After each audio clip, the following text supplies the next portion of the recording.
O Mar Báltico banha as costas de 9 países do norte da Europa e se conecta ao Oceano Atlântico por meio de passagens marítimas extremamente estreitas. Em tamanho, ele não se compara ao Mar Negro nem ao Mar Mediterrâneo, mas o Mar Báltico não fica atrás em número de povos que vivem ao seu redor, em importância para a economia mundial, no papel que exerce na formação do clima da região e na quantidade de acontecimentos históricos ocorridos em suas águas turbulentas. Olá, pessoal! Talvez não exista outro mar no planeta que esconda tantos mistérios quanto as águas frias do Mar Báltico. E se você duvida disso, então vamos observar com calma pelo menos uma pequena parte dos inúmeros enigmas escondidos nesse mar tão único. Bem-vindos ao Pipa! Então, vamos começar agora mesmo.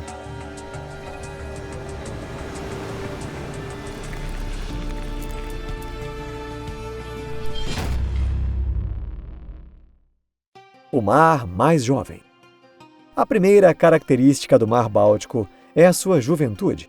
Do ponto de vista geológico, esse mar está localizado sobre uma das partes mais antigas da placa euroasiática, o escudo feno-escandinavo.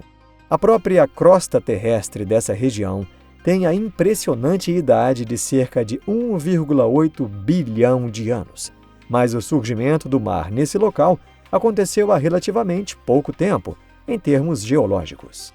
Entre 40 e 50 milhões de anos atrás, a área onde hoje existe esse mar era coberta por florestas de coníferas e a resina que escorria das árvores caídas penetrava no solo, transformando-se lentamente em âmbar ao longo do tempo, que mais tarde acabou sendo transportado para várias regiões das geleiras.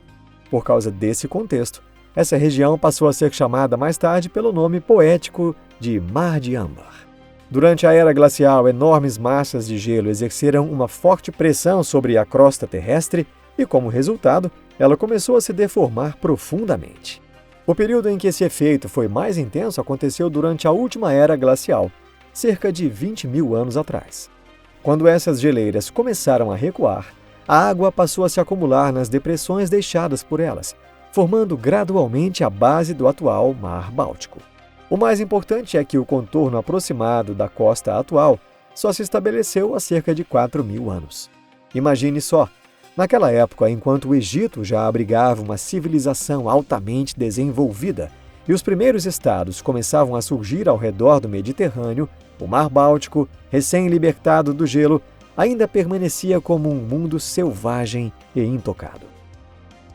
Uma encruzilhada movimentada. Assim, em apenas cerca de 4 mil anos, esse mar desolado e desabitado passou a ser coberto por inúmeras rotas marítimas ativas, chegando até a ofuscar parcialmente o mundo mediterrâneo. Mas por que esse mar frio e severo do norte acabou se tornando, em certo sentido, mais importante do que o Mediterrâneo, muito mais quente e tranquilo? Esse é justamente o primeiro grande mistério histórico. Claro que o Mar Báltico não se transformou imediatamente num mar de intenso comércio. Os primeiros a iniciar a exploração dessa região foram os antigos romanos. Eles chamavam esse mar de Mar dos Suevos, em referência aos suevos, um povo germânico que vivia na região. Por algum motivo, os romanos acreditavam que o Mar Báltico estava diretamente ligado ao Mar Negro e, em seus registros, tratavam os dois como uma única e imensa massa de água, chamada Oceano Sármata. Como se quisessem confundir ainda mais os historiadores, alemães, suecos, finlandeses e dinamarqueses chamavam esse mar de Mar do Leste. Já os estonianos, pela mesma lógica geográfica, deram a esse Mar do Leste o nome de Mar do Oeste. Além disso, dependendo da época e do povo, o mesmo Mar Báltico recebeu vários nomes diferentes, como Mar dos Varegues, Mar de Wolin, Mar do Sal e, claro, Mar de Âmbar. Ainda assim, nos primeiros tempos de sua exploração, o nome Mar dos Varegues talvez fosse o mais apropriado. Afinal, os primeiros a dominar essa região marítima foram os varegues, navegadores vindos da Escandinávia. Pelo Mar Báltico passava a famosa rota comercial conhecida como Caminho dos Varegues aos gregos, formando uma importante ligação marítima de comércio e atividade militar entre a Escandinávia, o leste europeu e o Império Bizantino. O Mar Báltico sempre desempenhou o papel de ponte entre diferentes culturas. Na Idade Média, O Mar Báltico acabou se transformando numa espécie de mar interno do comércio europeu. Quem teve um papel fundamental nessa época foi a Liga Hanseática, formada por cidades do norte da Europa. Esse período de comércio relativamente pacífico deu lugar, entre os séculos XVI e XVII, a uma era de confrontos entre grandes potências como Suécia, Dinamarca, Comunidade Polonesa-Lituana e Rússia. Assim, o Mar Báltico deixou de ser apenas uma região comercial e passou a se tornar também um palco militar e político. Esse caráter militar e político teve grande importância nas duas guerras mundiais, transformando as águas frias do Báltico num cenário de inúmeras batalhas e tragédias marítimas. Mesmo após a guerra, a região continuou longe de ser tranquila, já que o Mar Báltico ficou dividido entre os dois blocos rivais, o Pacto de Varsóvia, liderado pela União Soviética, e a OTAN. Na prática, esse confronto continua até hoje, embora em menor escala. A diferença é que a União Soviética, que antes ocupava o centro dessa disputa, agora foi substituída pela Rússia. Ainda assim, até a invasão em larga escala da Ucrânia pela Rússia, essas tensões não chegaram a impedir seriamente a rápida expansão do transporte de contêineres, o desenvolvimento das rotas de balsas e a ampliação dos modernos centros logísticos da região. Atualmente, o Mar Báltico é uma rota essencial que liga os países do norte e do leste da Europa ao Oceano Atlântico, sendo usado para a exportação de recursos energéticos e transporte de vários tipos de carga, como minério, grãos e madeira. Segundo dados da União Europeia, em 2023, o volume de transporte marítimo de curta distância no Mar Báltico chegou a 285 milhões de toneladas, representando cerca de 18% de todo esse setor na Europa. Isso é mesmo um mar? Do ponto de vista da hidrologia, o Mar Báltico é um híbrido extremamente incomum entre um mar e um lago gigantesco. Parece estranho, mas, na verdade, não é tão surpreendente assim. Basta lembrar que há apenas cerca de 10 mil anos, no lugar onde hoje existe o mar, as ondas de um enorme lago de água doce batiam calmamente. Depois, ao se conectar com o Oceano Mundial, essa massa de água doce começou aos poucos a ganhar salinidade, mas ainda não passou o tempo suficiente. Por isso, atualmente a salinidade do Mar Báltico gira em torno de 6 a 8%, cerca de apenas um quinto da média dos oceanos do planeta, que é de 35%. Além disso, essa condição se mantém graças à enorme quantidade de rios caudalosos que desaguam nele, incluindo o Neva, o Vístula e o Daugava. Ao mesmo tempo, os estreitos que ligam o Mar Báltico ao Mar do Norte são tão estreitos que dificultam a entrada de grandes volumes de água salgada. Graças a esse ambiente tão peculiar, o Mar Báltico abriga ao mesmo tempo organismos de água doce e de água salgada. Só que esse ecossistema misto é extremamente delicado e reage até às menores mudanças. E quando somamos a isso a existência de regiões sem oxigênio, fica claro o quanto é difícil estudar o ecossistema desse mar. Essas áreas sem oxigênio, conhecidas como zonas mortas, são uma característica fascinante do Mar Báltico e, ao mesmo tempo, um de seus grandes mistérios. A origem dessas regiões com pouquíssimo oxigênio ainda não foi completamente esclarecida. Explicações envolvendo eutrofização e dificuldade de mistura das águas fazem sentido, mas ainda não está claro por que esse fenômeno se espalhou de forma tão ampla justamente no Mar Báltico. Essas zonas se estendem em camadas entre 70 e 100 metros de profundidade, onde, por vários motivos, a água quase não se mistura com a superfície. Como resultado, sulfeto de hidrogênio, substâncias tóxicas e produtos gerados pela decomposição de matéria orgânica acabam se acumulando nessas camadas. Naturalmente, a maioria dos seres vivos não consegue sobreviver num ambiente assim. Mesmo assim, esse fenômeno também tem um lado positivo. A ausência de oxigênio ajuda a preservar os esqueletos de organismos afundados e também funciona como uma espécie de cápsula do tempo que conserva navios naufragados e vestígios históricos. Graças à baixa salinidade e mais ainda à falta de oxigênio, o Mar Báltico se tornou algo muito especial, quase como uma gigantesca reserva técnica de um museu histórico. Em suas profundezas estão preservados centenas de navios naufragados, desde embarcações vikings até navios de guerra das duas guerras mundiais. Além disso, os teredos, que normalmente destroem completamente restos de embarcações no oceano, quase não existem no Mar Báltico. Por causa disso, destroços e cargas de navios permanecem praticamente intactos durante séculos. Inacreditável, não é? Se o Titanic tivesse afundado aqui, em vez do Oceano Atlântico, provavelmente sua história final teria sido esclarecida em muito mais detalhes. Mesmo sem o Titanic, porém, o Mar Báltico já chamou a atenção muitas vezes por causa dos fenômenos inexplicáveis e descobertas misteriosas. Entre tantos enigmas escondidos neste mar, não é fácil escolher os mais estranhos e interessantes.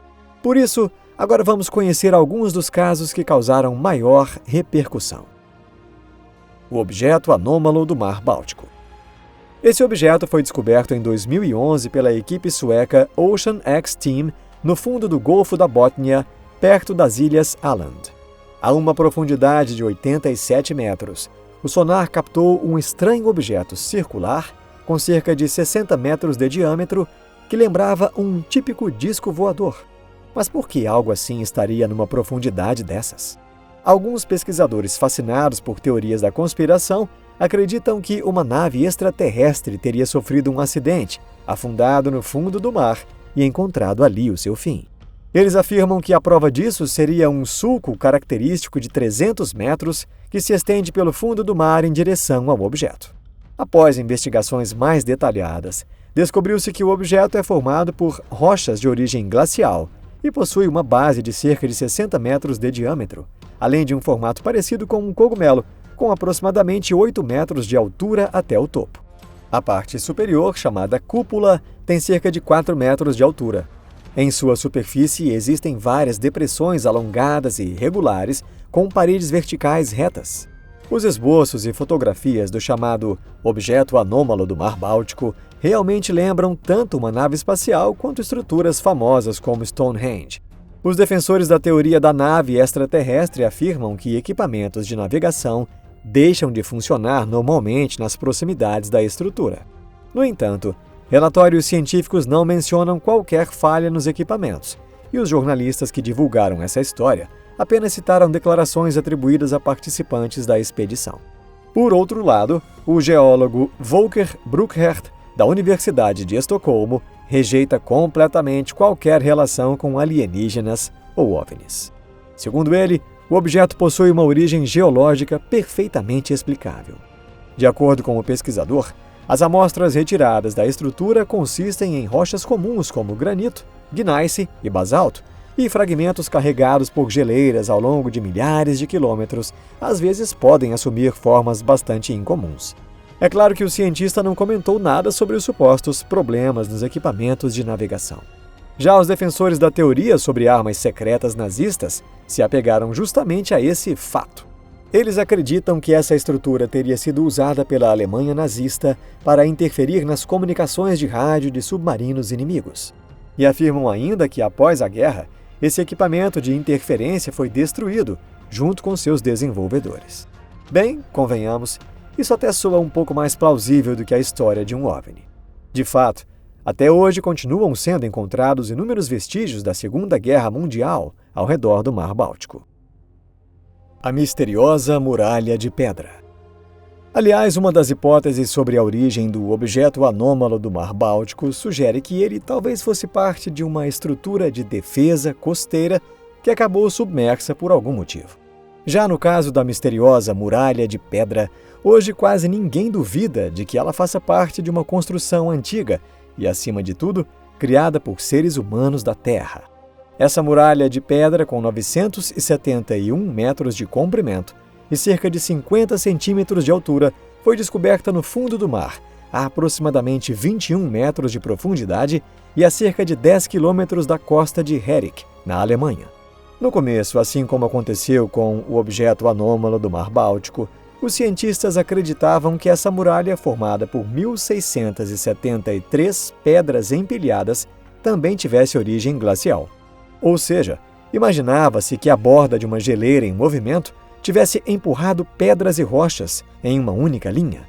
Só que essa teoria não combinava com a direção do movimento das geleiras, além de contradizer o fato de que a muralha é reta demais para ser natural.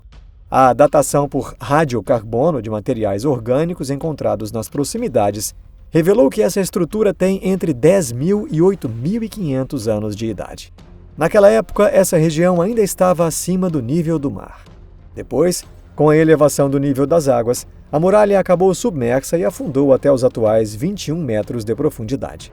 Com base nessas novas descobertas, os pesquisadores passaram a acreditar que a muralha talvez tenha sido construída por caçadores primitivos de renas. Porém, considerando sua altura, é difícil imaginar que ela funcionasse como uma barreira física capaz de impedir a passagem dos animais. Provavelmente, esses caçadores pré-históricos entendiam que animais de casco, como os cervos, costumam seguir elementos lineares da paisagem e aproveitaram esse comportamento para construir a muralha. Assim, as renas acabavam sendo conduzidas ao longo da estrutura em direção às armadilhas preparadas pelos caçadores. Essa hipótese realmente parece bastante convincente. Mas então, por que outras muralhas submersas parecidas não foram encontradas em nenhum outro ponto do fundo do Mar Báltico?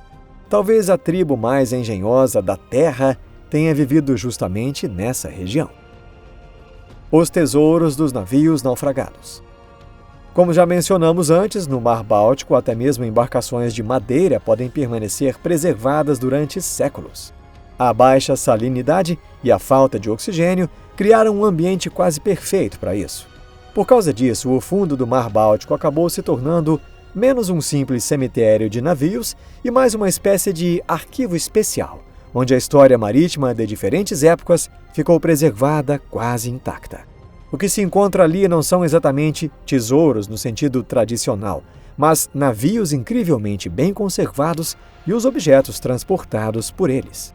Por exemplo, embarcações militares suecas dos séculos XVI e XVII, como o Mars e o Kronan, fornecem informações tão detalhadas que permitem reconstruir desde o armamento até a vida cotidiana a bordo das frotas daquela época. Os artefatos retirados desses navios já somam dezenas de milhares de peças, mas o verdadeiro valor não está na quantidade, e sim no extraordinário estado de preservação. Um navio naufragado no final do século XV e início do XVI, conhecido como Okant Skep, foi preservado em condições tão impressionantes que os pesquisadores o chamaram de cápsula do tempo. Sua estrutura, seus equipamentos e até a parte dos objetos de uso diário permaneceram intactos, tornando esse navio uma pista valiosa para entender como era o início da era das grandes navegações.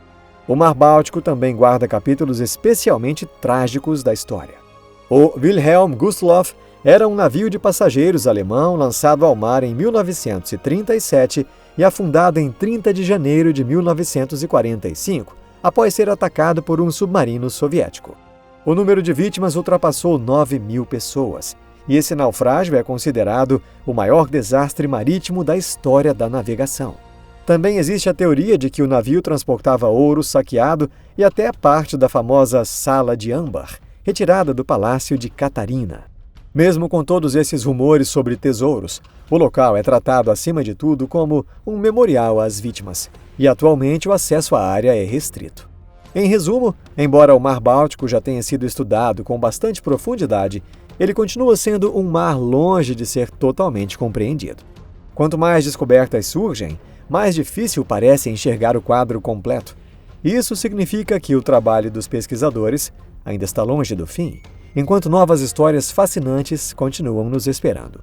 Se você gostou desse vídeo, deixe o seu like e compartilhe com seus amigos. Muito obrigado por assistir. Então, até a próxima. Tchau!